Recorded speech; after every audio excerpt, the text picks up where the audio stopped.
Welcome to the Deep Dive. Okay, let's talk about the future, specifically February 8th, 2026.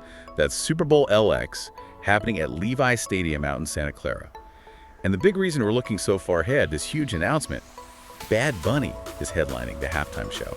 Yeah, Benito Antonio Martinez Ocasio. It's genuinely historic. He's the first ever Latin male artist to headline solo. That's a massive signal, really. Right, so today we're going to dig into the sources on this, understand the history, the strategy behind that super short set list, and also touch on the debate it's already stirring up. Absolutely. Let's start with just how big a deal this gig is. The prestige, artists famously don't get paid a performance fee, right? It's framed more as a marketing partnership. Because the exposure is just off the charts. You almost can't put a number on it. Exactly. Think about this Kendrick Lamar show last year in 2025.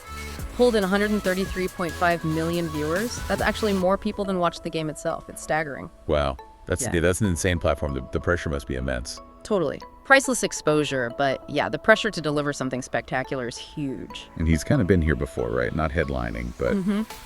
He was a guest, yeah. Back in 2020, Super Bowl Levi shared the stage with J-Lo and Shakira. Very memorable. But this is different. This time, it's his show. All eyes on him. And he seems to get that. He put out a statement saying something like, "It's for those who came before me. This is for my people, my culture, and our history." That really underlines the significance. It does, and it lines up pretty clearly with what the NFL and Rock Nation seem to be doing, using this massive stage to spotlight diversity, cultural relevance. Okay, so that 13-minute time slot, it's incredibly tight. What does the projected set list tell us about the strategy? Well, it's got to be high energy, global appeal, and somehow cover his whole career, basically. Sources are suggesting they'll probably kick off with something massive like Dakiti, get everyone hooked immediately. Makes sense. Start big. Yeah, then follow up with more huge anthems of like Titi Me Pregunto, Me Porto Bonito. Just keep that energy way up. What about the crossover?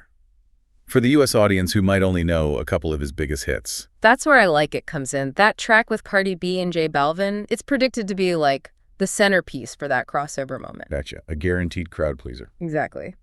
And then the finale, it looks like they're aiming for DTMF. That connects it back to his latest album, Debí tirar más fotos. Which translates roughly to, I should have taken more photos. Something like that, yeah. So it grounds the performance in his current work, too. Guests are always a huge part of halftime.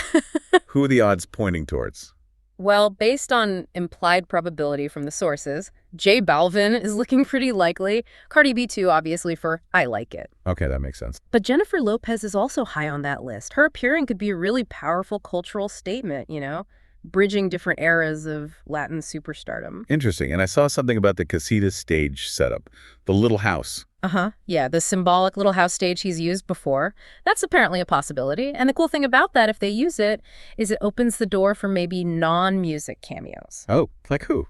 Sources threw out names like maybe Pedro Pascal or his WWE buddy Damian Priest, blending music, film, wrestling, making it a bigger cultural event. Right, turning it into more than just a concert, which kind of leads us to the next point. Yeah. This isn't just music, it's become a cultural flashpoint. Definitely. It's being celebrated hugely as a win for Latinx representation, but it also kicked up controversy almost immediately. Yeah, what are the sources saying about the backlash?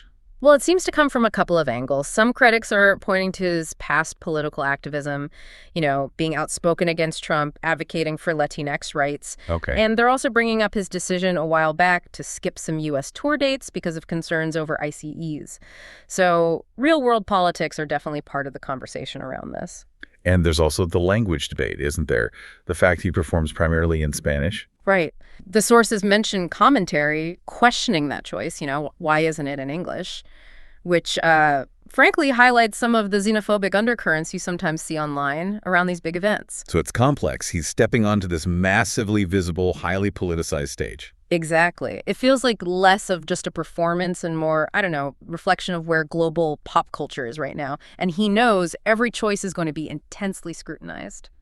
So let's wrap this up. We know the exposure is priceless, way more valuable than any paycheck.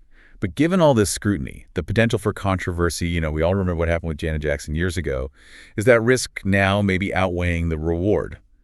Or is this just the new reality for global superstars on the biggest stage? Yeah. It's definitely something to think about.